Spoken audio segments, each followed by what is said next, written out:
Hello बच्चों, आज हम डिस्कस करेंगे ज़ीरोज़ ऑफ ए पॉलिनोमियल। तो पॉलिनोमियल के बारे में हम क्लास 9th में तो काफ़ी कुछ सीख चुके हैं कि पॉलिनोमियल्स क्या होते हैं, उनकी डिग्रीज़ क्या होती है।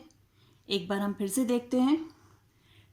जब हमारे पास कोई पॉलिनोमियल है 3x + 5, तो उसकी डिग्री चेक करने के लिए हम पॉलिनोमियल में वेरिएबल कौन सा है, इसमें वेरिएबल x, उसकी पावर देखते हैं कि हाईएस्ट पावर क्या है।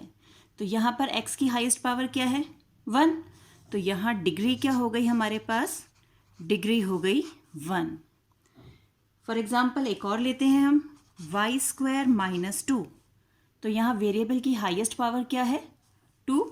तो डिग्री हो गई हमारी, क्या हो गई डिग्री, 2। और इसी तरह से अगर कोई एग्जाम्पल हम ले लें, x³ - 3x² + 1, ये भी हमारा एक पॉलिनोमियल है। अब यहाँ पर x की दो पावर्स दिख रही हैं हमें, एक 3 और एक 2, लेकिन डिग्री के लिए हम किसको देखते हैं, हाईएस्ट पावर को। तो हाईएस्ट पावर क्या है हमारी यहाँ पर, 3। तो डिग्री क्या हो जाएगी यहाँ पर, डिग्री भी हो जाएगी 3। तो इससे हम देख सकते हैं, तो degree of the polynomial is the highest power of the variable. तो अब जब हम ज़ीरोज़ ऑफ ए पॉलिनोमियल की बात कर रहे हैं, तो इसका मतलब होता है कि हमारे वेरिएबल की, यानी x, y, z, m, n, t जो भी हमें वेरिएबल दिया है, उसकी एक ऐसी वैल्यू जो पूरे के पूरे पॉलिनोमियल की वैल्यू को ज़ीरो बना दे, तो वही उसका ज़ीरो होगा। फॉर एग्जांपल अगर हम लें x + 2, अब x की इसमें ऐसी क्या वैल्यू हो कि हमारा ये पूरा पॉलिनोमियल जो है वो ज़ीरो के इक्वल हो जाए। ज़रा सोचिए, हमें लगेगा हाँ, अगर हम यहाँ पे -2 रखें तो +2 होके तो ये ज़ीरो हो जाएगा, तो यही इसकी वैल्यू होगी जो उसे ज़ीरो बना सकती है। बिल्कुल सही। तो x = -2 जो ये वैल्यू है, this is the zero of this linear polynomial. अब एक क्वेश्चन और उठता है, क्या x की -2 के अलावा कोई और वैल्यू हो सकती है जिससे कि ये पॉलिनोमियल ज़ीरो हो जाए? सोचिए ज़रा। नहीं, क्योंकि सिर्फ एक ही वैल्यू हमें यहाँ मिल सकती है जो इसे ज़ीरो बना दे। पता है ऐसा क्यों है? क्योंकि ये एक लीनियर पॉलिनोमियल है। लीनियर पॉलिनोमियल क्योंकि इसकी डिग्री 1 है। तो जिस पॉलिनोमियल की जो डिग्री होती है, उसके ज़ीरोज़ भी उतने ही होते हैं। क्योंकि यहाँ डिग्री 1 थी तो हमें ज़ीरो भी 1 ही मिला।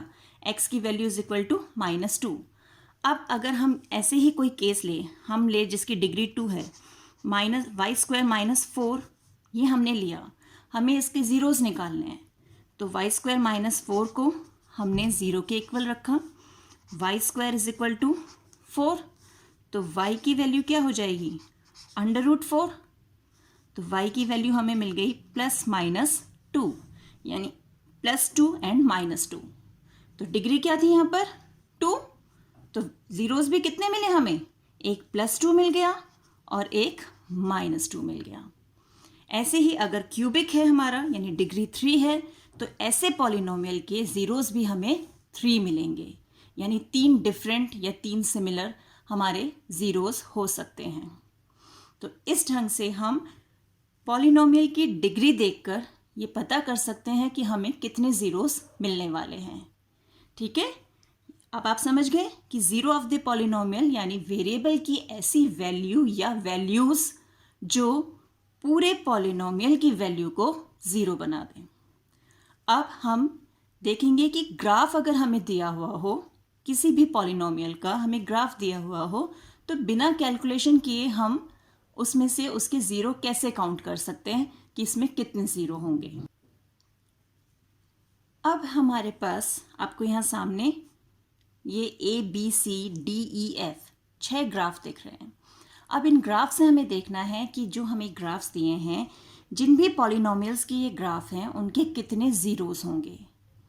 ठीक है, तो अब हमें यहाँ पर क्या देखना है, हमारे ग्राफ्स ये x और y एक्सिस में बने हुए हैं। हमें ये देखना है कि जो भी ग्राफ पॉलिनोमियल का है वो x एक्सिस को, यानी इस एक्सिस को, x एक्सिस को कितनी बार काट रहा है, how many times it is cutting the x axis या इंटरसेक्टिंग द x एक्सिस। तो अब फर्स्ट ग्राफ में देखिए, यहाँ ये x को इस पॉइंट पे काट रहा है, सिर्फ एक पॉइंट है हमारे पास। हम ये नहीं देखेंगे क्योंकि ये तो y एक्सिस हो गया है, हम सिर्फ इसको देखेंगे x एक्सिस को। तो यहाँ पर ये सिर्फ एक ही बार है और दूसरी जगह कहीं और नहीं काट रहा है x एक्सिस को, कहीं इंटरसेक्शन नहीं है। तो यानी यहाँ पर ज़ीरोज़ कितने होंगे? 1। जब हम इस इक्वेशन को, जिस भी पॉलिनोमियल का ये ग्राफ है, उस पॉलिनोमियल को सॉल्व करेंगे तो हमें उसका एक ही ज़ीरो मिलेगा। दूसरे ग्राफ में यहाँ कितनी बार कट कर रहा है एक्स एक्सिस को? सिंपल, कितनी बार है? 1। तो यहाँ भी हमारे पास ज़ीरो कितने आ गए? 1। अब यहाँ इस ग्राफ में देखिए, ये जो पैराबोला है ये एक्स एक्सिस को इंटरसेक्ट नहीं कर रहा है, उसे टच कर रहा है।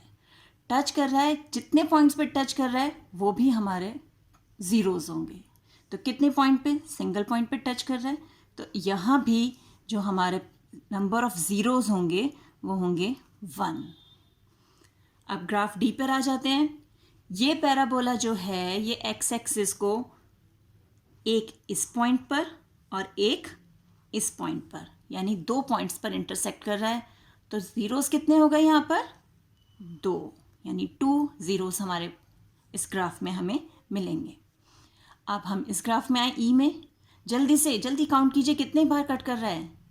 यहाँ पर 1, 2 एंड 3।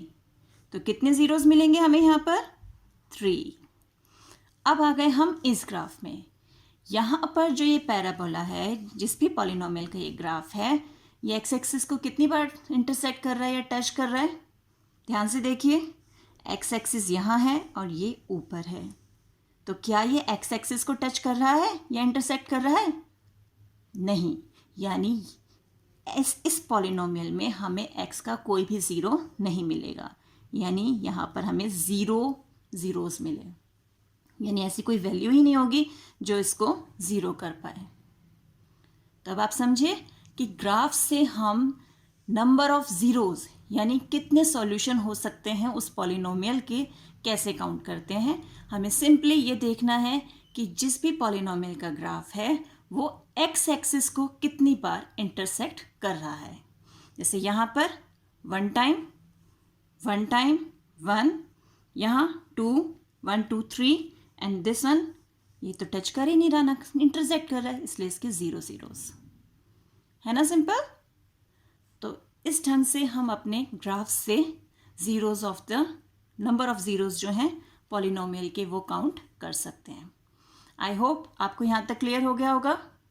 तो मिलते हैं दूसरे वीडियो में, तब तक keep practicing, stay home, stay safe.